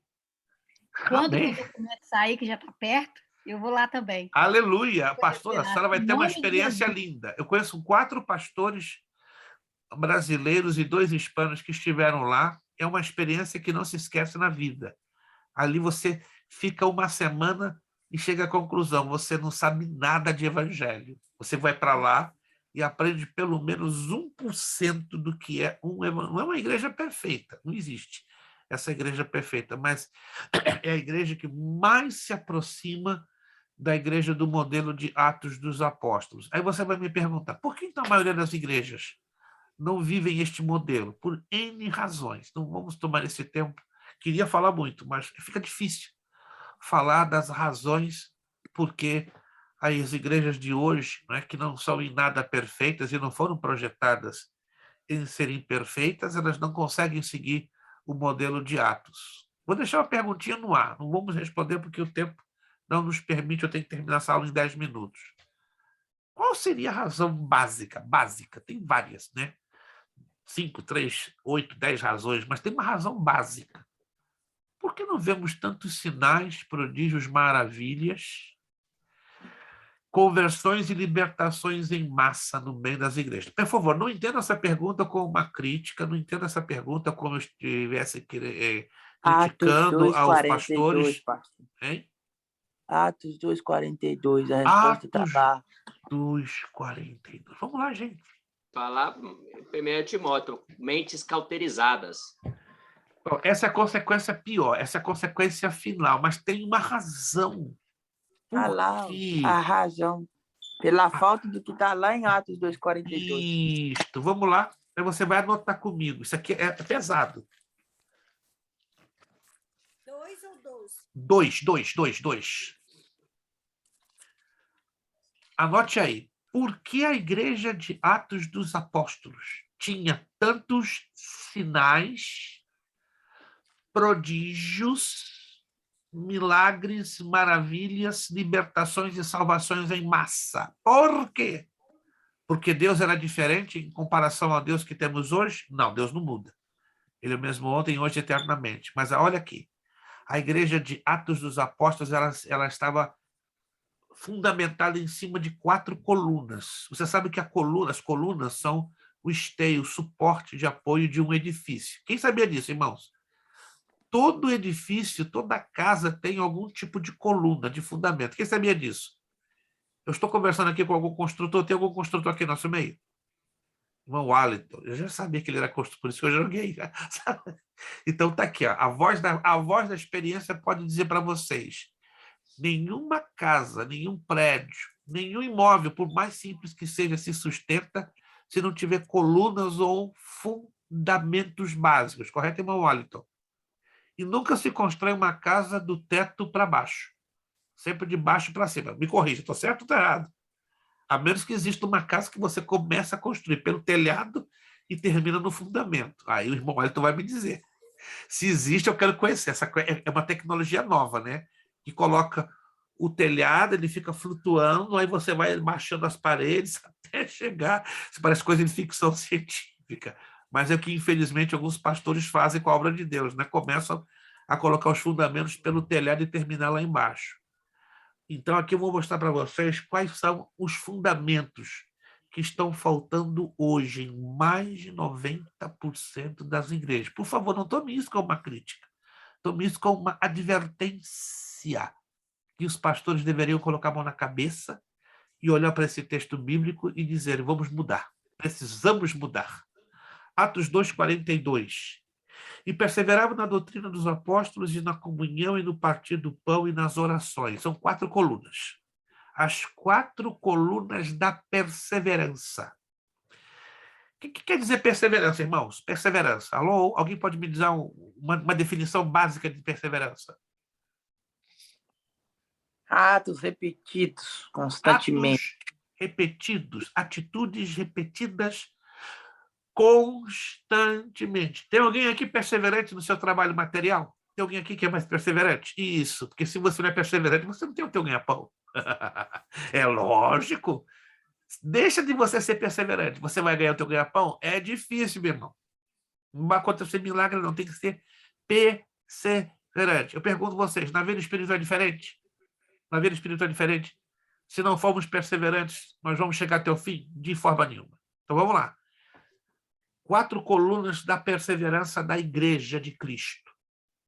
Perseverança na doutrina dos apóstolos. Que perseverança é essa? Essa é a coluna do ensino da Bíblia.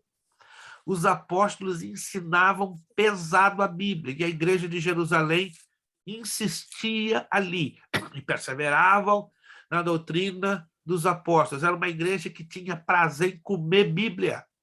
Hoje as igrejas não estão sendo motivadas para comer Bíblia. Um estudinho aqui, um estudinho acolá, comer Bíblia, está complicado. Porque não é interessante igreja comer Bíblia.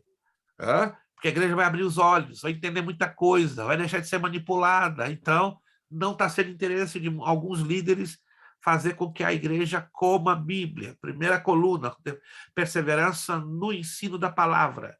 Segundo, perseverança na comunhão. Hoje se valoriza mais as coisas do que as pessoas. A igreja primitiva valorizava o estar ali lado a lado, cara a cara, lado a lado, com a pessoa, colado. Está sofrendo, está chorando, está rindo, está alegre? Estou aqui com você. Hoje tem uma frase lá nas redes sociais, estamos juntos, estamos juntos. Essa frase é perigosa. Não estou dizendo que não haja sinceridade de alguns, mas ela é uma frase perigosa. Estamos juntos. Verdade, irmão? Ó, estou sofrendo, estou chorando, estou na pior, estamos juntos. Isso é complicado, gente. Não estamos julgando a todos, mas é uma frase muito complicada. Esses dias, pastor, estamos juntos. Sério? Vem aqui, me ajuda a fazer comida. Até comida estou aprendendo a fazer, gente. Estou queimando arroz, feijão direto.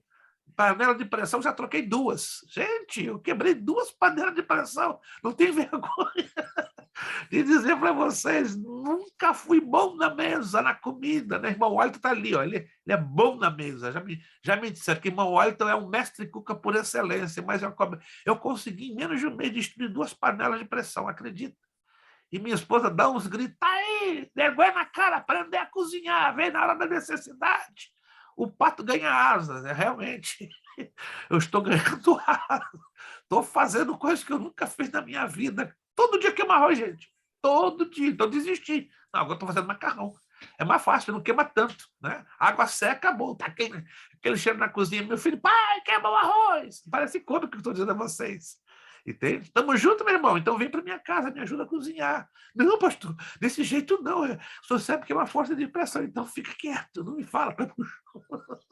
Estou precisando que alguém me ajude a cozinhar aqui essa situação. Mas, irmãos, olha só, terceira coluna da igreja, do Partido Pão. Como me indigna, como me entristece igrejas que não fazem missão. Você pensa que aqui na América não se pode fazer missão? Pode. E não precisa ter muito. Gente, com $200. Não sei se vocês sabem. Estão me ouvindo? $200. $200 é um dinheiro por mês. Sim ou não? Vou fazer de novo. $200. É uma quantia exagerada, é muito dinheiro por mês, sim ou não? Não. Mas com $200, você pode sustentar 35 crianças órfãs no Gabão, dando comida, material escolar, remédios e um teto para viver. O Gabão é o segundo país mais pobre do planeta Terra. É uma miséria de dar medo. 35 crianças com $200. Qual é a igreja hoje que não pode fazer missões com $200 por mês para sustentar 35 crianças no Gabão? Com $120, você sustenta 10 famílias de 3 pessoas, 30 pessoas na Tanzânia, dando uma cesta básica, dando material de higiene, material escolar e dando um teto para elas viverem. Pastor, isso é impossível. Claro, nós somos milionários e não entendemos. Qualquer igreja na América pode fazer a obra missionária. Até no Brasil. Yeah. Não, o Brasil está difícil. O Brasil está apertado. O Brasil está numa necessidade. Mas não se precisa de muito dinheiro no Brasil. R$50, R$100. Se pode fazer muita coisa. E as mega igrejas? Me pergunto. Eu não estou falando como crítico. E as mega igrejas? Quantos será que elas estão investindo para fazer a obra missionária? Eu não vou entrar nesses detalhes, só para você ter uma ideia. De 50 mega igrejas. O que é uma mega igreja? Segundo as estatísticas, são igrejas que têm mais de 7.000 membros. Elas são chamadas de mega igrejas. Há pelo menos mais de 80 megas igrejas aqui nos Estados Unidos. Mas de 50 mega igrejas, me pergunta quantas fazem hoje uma obra missionária consistente. Me pergunte. 6. Não vou dizer os nomes. 6. Por quê? Não sei. Realmente não sei. Perseverança no Partido Pão. É tão fácil e não precisa de muito. Perseverança nas orações. Ei, a banda tal vai estar lá na minha igreja sábado e domingo, $60 a entrada. O povo estoura. Abre até o teto para entrar gente para ver a banda tal. Ah, vai ter um trabalho de oração de 5 da manhã e 6 da tarde, quando aparecem, como muitos 5 ou 10. Estão percebendo? Se valoriza mais um concerto musical, uma banda, do que tomar um dia inteiro de oração. Mas a igreja primitiva perseverava nessas 4 colunas, no ensino da palavra, na comunhão, no convívio, na necessidade de convivência, no partir do pão. Não precisa de muito para você fazer a obra de Deus, para você apoiar alguém necessitado. E nas orações. Agora, para terminar a nossa aula de hoje, porque na próxima aula nós vamos falar dos princípios gerais de missões. Na última aula nós vamos falar quais são os princípios que governam biblicamente a obra missionária. Sim. Só ler o 44. Deixa eu ler aqui. E todos os que criam estavam juntos e tinham tudo em comum. Tudo. Mas sabe por que tinham tudo em comum? Olha o 40, não tem como separar o 42 do 43 e o 44. Olha o resultado dessas 4 colunas. Elas funcionavam como uma engrenagem. Estão me acompanhando, gente? Quem está me acompanhando? Quem está me acompanhando? Elas funcionavam como uma engrenagem, porque a perseverança é assim, é uma máquina, é como um pistão de um carro. Né? Você sabe que um carro, eu não tenho carro, mas um carro ele tem várias engrenagens, e muitas delas todas acopladas em conjunto para funcionarem bem. Quando uma dessas engrenagens falha tudo, e o carro para. Então, a igreja primitiva tinha essas 4 colunas, funcionando como uma engrenagem em alta velocidade. Olha o resultado no 43, presta atenção.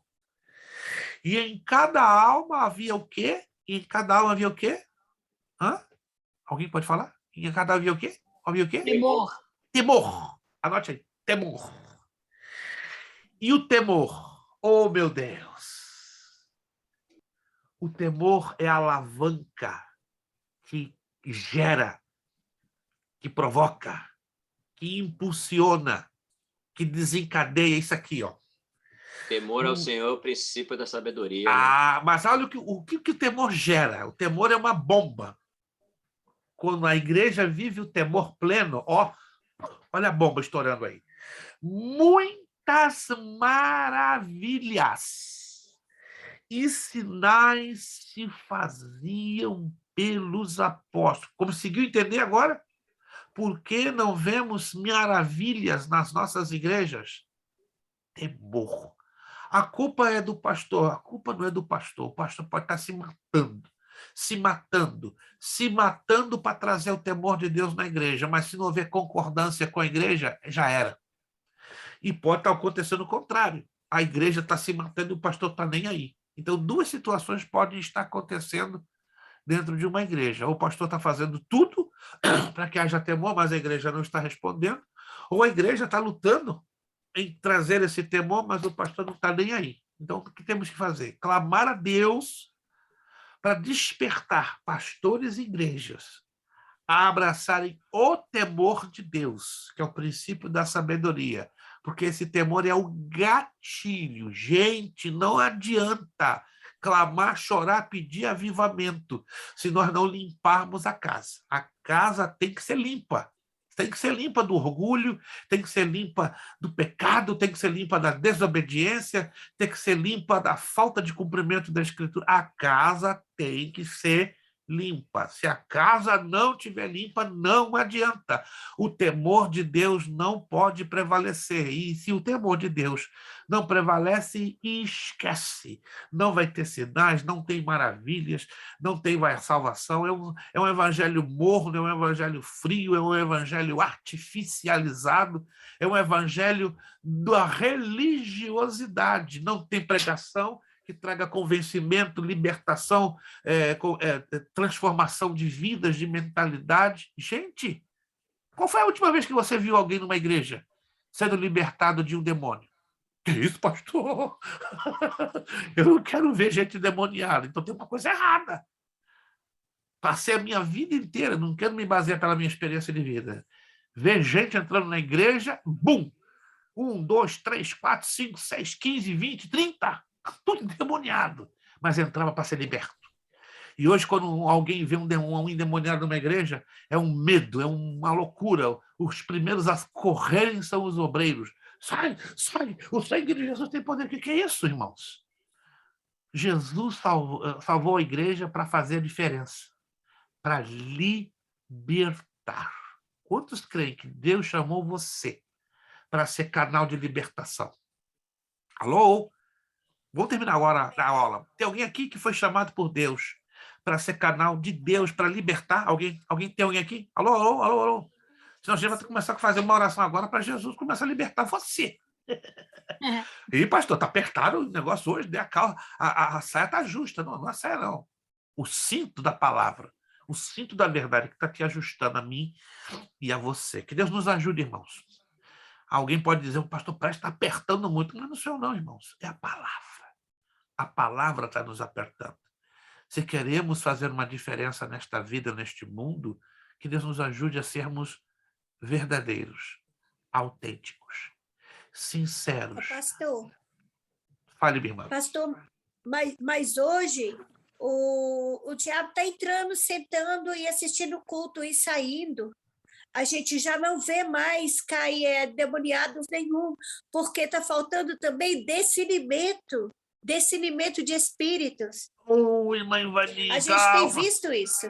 Calma, irmã Ivani. O finalzinho dessa Pior, minha irmã, pior, manifestação satânica no púlpito e nego achando que é a presença de Deus. E pessoas achando que é operação divina. Não tem discernimento para saber o que é Satanás, porque vê um pouquinho de língua estranha, acha que é operação divina.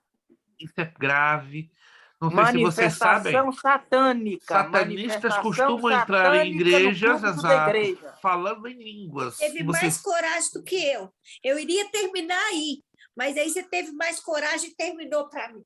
Irmãos, só para fechar, existem satanistas hoje entrando nas igrejas e imitando os dons espirituais, só que entram falando em línguas demoníacas para amaldiçoar a casa de Deus. Quem sabia disso?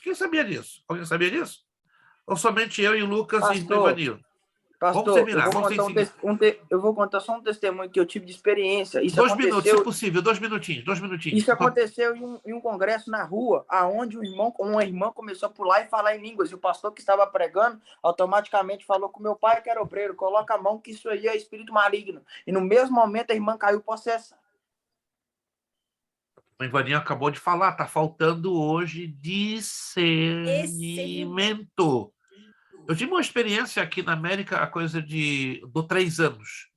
Eu estava ministrando numa igreja em Worcester, uma igreja hispana. Daqui a pouco veio uma irmã falando em línguas, com um mãozão para colocar a mão na minha cabeça. Aí o Espírito Santo falou assim, uma voz bem suave debaixo do meu ouvido: repreende, porque vai cair agora, no meu poderoso nome. Eu tomei um susto, sabe o que é aquela coisa? Acabei com o mãozão na minha cabeça quando eu ouvi aquela voz suave. Repreende, porque vai cair agora no meu poderoso nome. Na mesma hora, eu levantei as minhas 2 mãos. Em nome de Jesus Cristo, cai agora, espírito imundo enganador. A hora, caiu, endemoniadinha. A igreja, o que é isso, irmão? Sendo usada por Deus, era chamada profetisa da igreja. E por cargas d'água, eu não sei, decidiu Deus fazê-la com que ela viesse na minha direção e simplesmente assim. Eu nunca fiz isso, irmão, na minha vida. Eu recebi aquela ordem, levantei as minhas mãos e fui muito direto. Repreendo o espírito imundo em nome de Jesus Cristo. Caiu vomitando, espumando. O pastor da igreja, mas essa irmã sempre foi uma benção. Oh, Deus me falou diferente. O irmão está constatando aí uma benção. Mas deixa isso para a gente falar mais adiante. Que Deus tenha misericórdia da sua igreja na face da terra. De todos os dons... Pastor, só uma coisinha. Tem endemoniado debatendo no chão e eles achando que era espírito. Yeah. Então, a gente vai falar um pouquinho sobre isso, né? Quando a gente estiver estudando a matéria de escatologia, nós vamos falar sobre as obras que Satanás estaria fazendo através de seus demônios nos últimos dias, antes do arrebatamento da igreja. Prepare o seu coração, prepare o seu cinto, prepare a sua fé. A matéria de escatologia vai ser, vai agitar.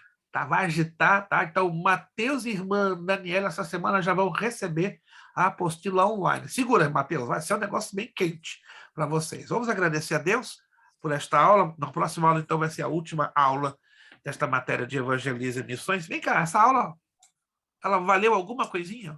Pequenita, valeu? Valeu? Valeu? A honra. Então, damos a honra, a glória ao nome do nosso Deus. Irmão Sandro, fale. O áudio está fechado. Dá uma honra para ele. A honra é para ele, com certeza. Tudo para ele, não fica nada para nós. Não somos bobo, não. Ficar alguma coisa para nós, estamos perdidos. Misericórdia. Tudo é para ele. A honra, a glória é todinha para ele. Vamos agradecer ao Senhor nosso Deus. Vamos pedir nosso irmão Mateus Jair, está lá no Paranazão. Oh, estado bonito, gostoso. Vamos ver se Jesus, antes de me levar para o céu, ainda passa aí no Paraná, né? Quem sabe eu tomo um café aí, com aquele café colonial que só os paranaenses gostam de fazer, né? Mateus, é perigoso, né? Opa, Morar aí no teu estado é um atestado de gordura. Sobretudo o café paranaense, que é um café bonito no mundo, né? Os sulistas, né, gostam de fazer um bom café. Então, um dia, quem sabe, antes que Jesus volte, eu vou avisar o Mateus e vamos ter um café como nunca tivemos juntos, né? Então, nosso irmão Mateus Jair estará, então, nos dirigindo uma palavra de encerramento de oração, agradecendo a Deus. Quantos estão felizes com Jesus em estar comendo a palavra, se alimentando da palavra, se fortalecendo na palavra? Que Deus nos ajude, nos mantenha firmes na palavra. Mateus Jair, com uma palavra de encerramento de oração. Oremos. Senhor nosso Deus, nós queremos agradecer a Ti, Senhor, por esta aula, meu Pai, pela grandiosa aula que nós temos tido, meu Pai, através de Teu servo, Senhor. Que o Senhor venha estar usando ele a cada dia mais para acrescentar no nosso conhecimento, meu Pai. Que o Senhor venha estar abençoando a cada irmão que está aqui presente, meu Pai, abençoando a família, meu Pai, trazendo cura, trazendo a Tua presença até eles, meu Pai. Pai, eu quero Te agradecer, meu Pai, porque eu sei que o Senhor tem nos ajudado a conhecer a Tua palavra, meu Pai. Muito obrigado, Senhor, pela Tua presença, obrigado, Senhor, pelo Teu Espírito Santo, porque Tu és, meu Pai, a nossa alegria, Tu quem nos dá a paz, Senhor. Pai querido, que Seu nome seja engrandecido, meu Pai, em nossas vidas, que nós venhamos a render-lhe glórias e graças a Ti, meu Pai. Muito obrigado, Senhor. Nos dê, meu Pai, discernimento, meu Pai, para podermos evangelizar, para podermos cumprir a nossa missão nessa terra, levar a Tua palavra, meu Pai, levar as boas novas, meu Pai, do Teu Evangelho. Abençoe nossas vidas, meu Pai. Fique conosco no decorrer da semana. Abençoe a vida de cada irmão. Abençoe também a esposa do pastor, meu Pai, que o Senhor venha estar trazendo cura, meu Pai. Abençoando a vida dela, meu Pai, e que este momento, meu Pai, que essa tempestade venha passar. Em nome de Jesus, nós Te agradecemos. Amém.